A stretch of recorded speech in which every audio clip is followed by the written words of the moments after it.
Assalamualaikum warahmatullahi wabarakatuh dan salam sejahtera. Alhamdulillah nahmadu wa nusalli ala rasulil karim.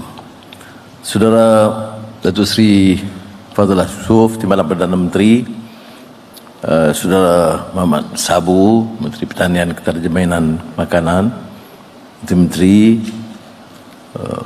keluarga besar MPOB dan rakan-rakan yang saya muliakan. Persidangan dan pameran ini tentunya merupakan di antara acara yang bermakna kerana industri kelapa sawit ini adalah industri tunggak dalam pertumbuhan ekonomi negara selama sekian dekad, dan kekuatannya, pimpinannya itu berupaya untuk menangani cabaran-cabaran semasa. Sebab itu saya fikir apa yang disebut daya tahan, resilience, yang menjadi tema itu membantu kita dalam memahami keperluan mendesak industri ini. Saya hargai sumbangan Menteri dan Timbalan Perdana Menteri itu Sri Fadilah yang punya komitmen yang kuat, bukan saja mengembangkan industri ini, mendengar keluhan dan permohonan di semua peringkat pemain industri, termasuk di peringkat rendah dan berkebun kecil dan industri besar, dan menggabungkan kekuatan menghadapi tantangan dan sekatan terutama dari Eropah. Dan saya lalukan kerjasama dan tekad yang disuarakan juga oleh Presiden Jokowi Indonesia yang menggabung kekuatan ini, yang disambut baik, dan Datuk Seri Fadilah telah berkunjung dan berbincang dengan hal sedemikian. Dan saya harap potensi ini dengan penyelidikan dan kegiatan dapat ditambah. Excellencies, ladies and gentlemen, as I have alluded to earlier and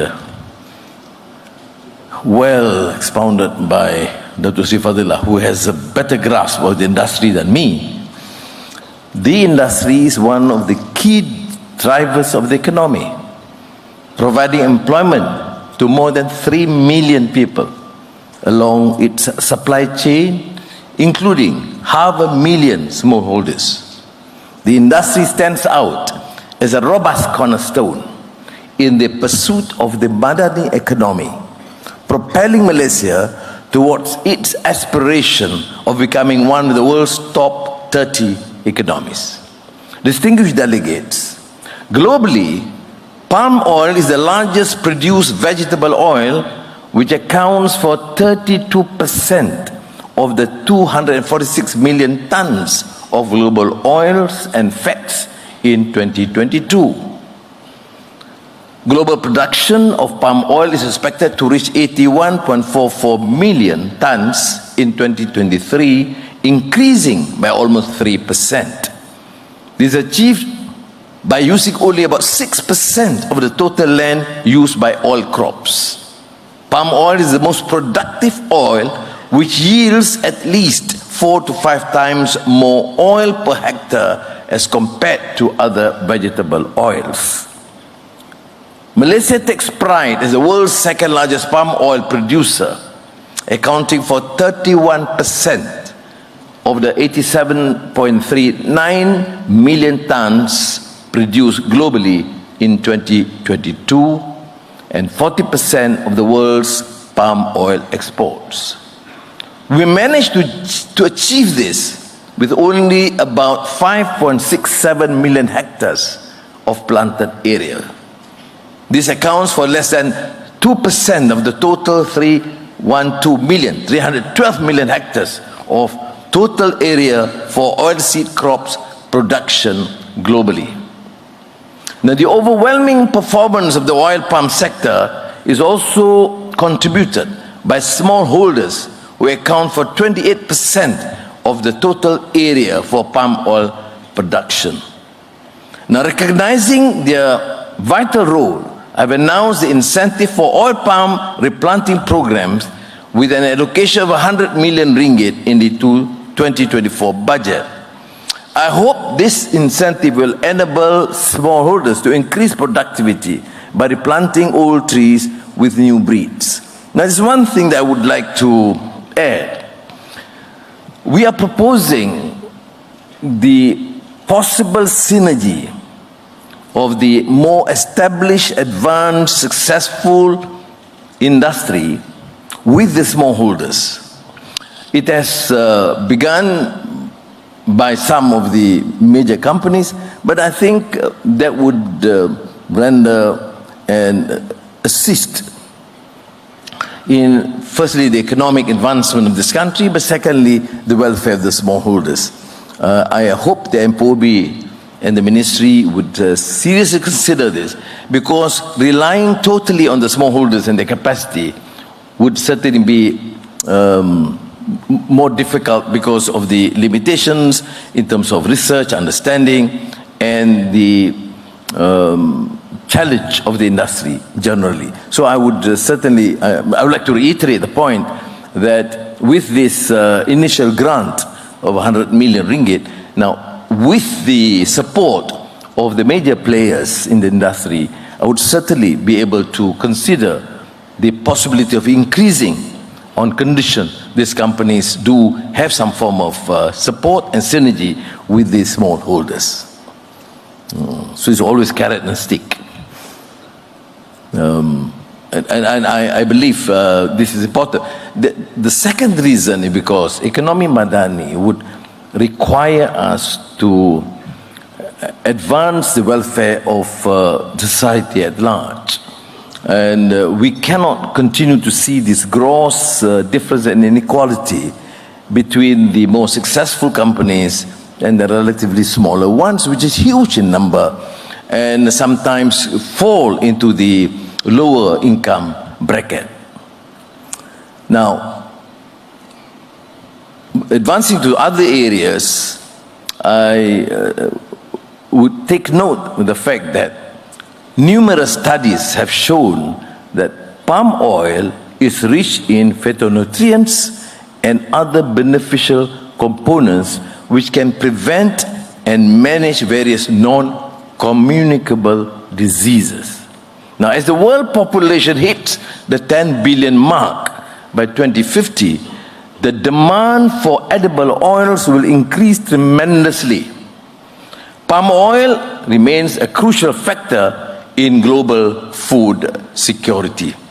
Apart from palm oil's high yield, its long economic lifespan between 25 and 30 years assures a reliable supply of palm oil to the world.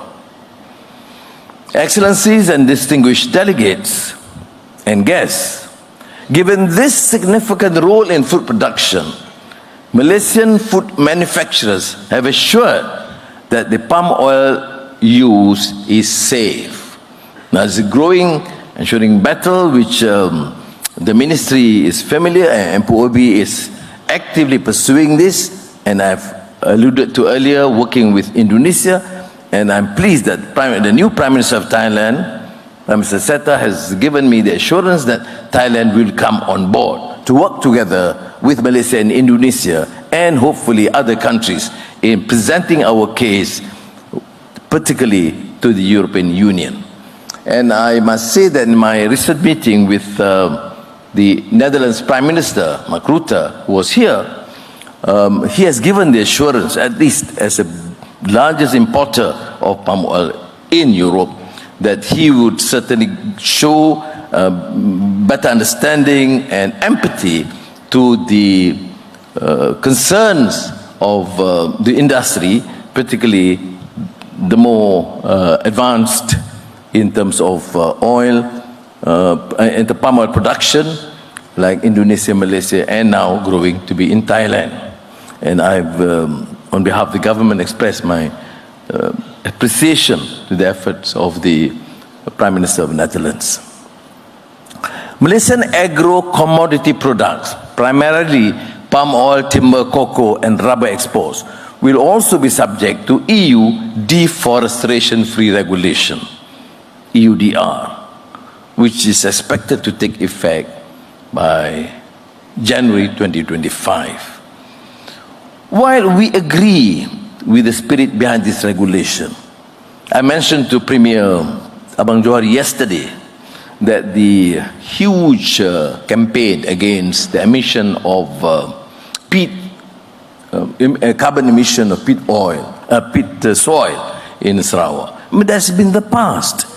You must commend the efforts, the aggressive effort by Sarawak government to stop this, and it is only, should I say, reasonable on the part of EU to recognize this and show some sort of appreciation and to not dig the problems of the past. I mean, they have taken this measure at a cost.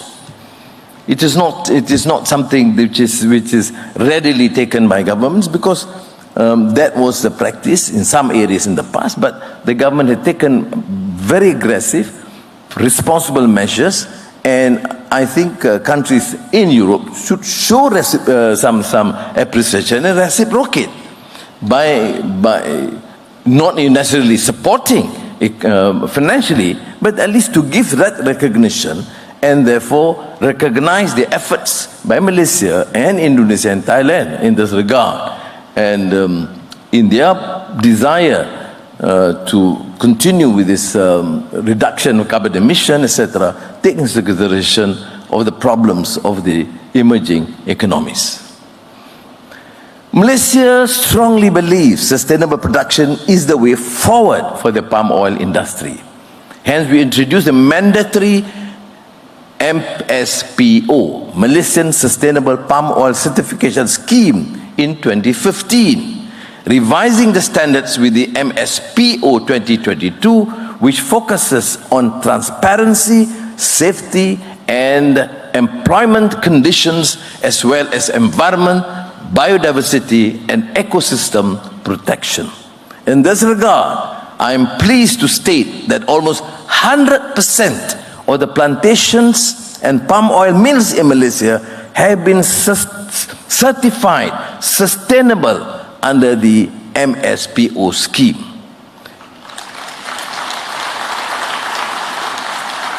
We are also committed to protecting its forests, flora and fauna through conservation and sustainable management. Malaysia pledged to maintain 50% of its land mass under forest cover at the 1992 Rio Earth Summit, and it is still intact. Meanwhile, the FAO, State of the World's Forests, SOFO, attended by Minister Mat Sabu, in the reported flagship since 1992, 22 countries, including Malaysia, have succeeded in raising national food security levels while at the same time increasing the forest cover.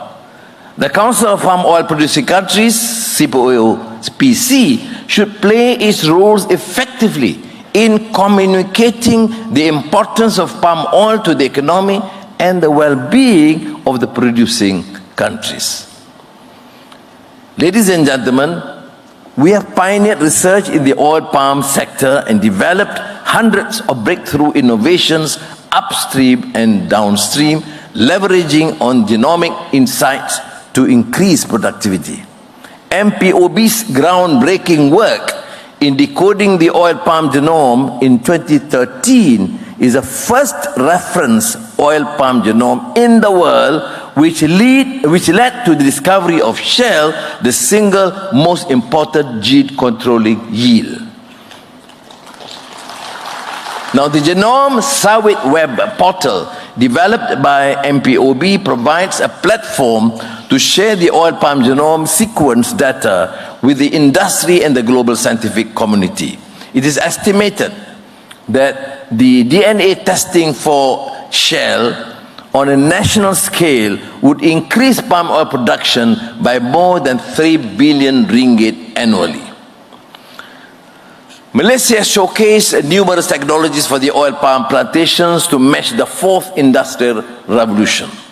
These include a system which will be launched today called Sawit Intelligent Management System, or SIMS, to facilitate transactional data management along the supply chain. SIMS aim to promote self-regulation, reduce government oversight, and provide user-friendly features, enhanced security, and valuable decision-making insights. The oil palm industry faces many future challenges, including threats, trade issues, and climate change. However, I am optimistic that we can overcome these challenges if we continue to work together in harnessing technological breakthrough and sustainable production. So thank you again to the organizers, the ministry, MPOB, and the related agencies. And Bismillah ar-Rahman ar-Rahim, it is my great pleasure to declare PIPOC 2023 officially open. Terima kasih.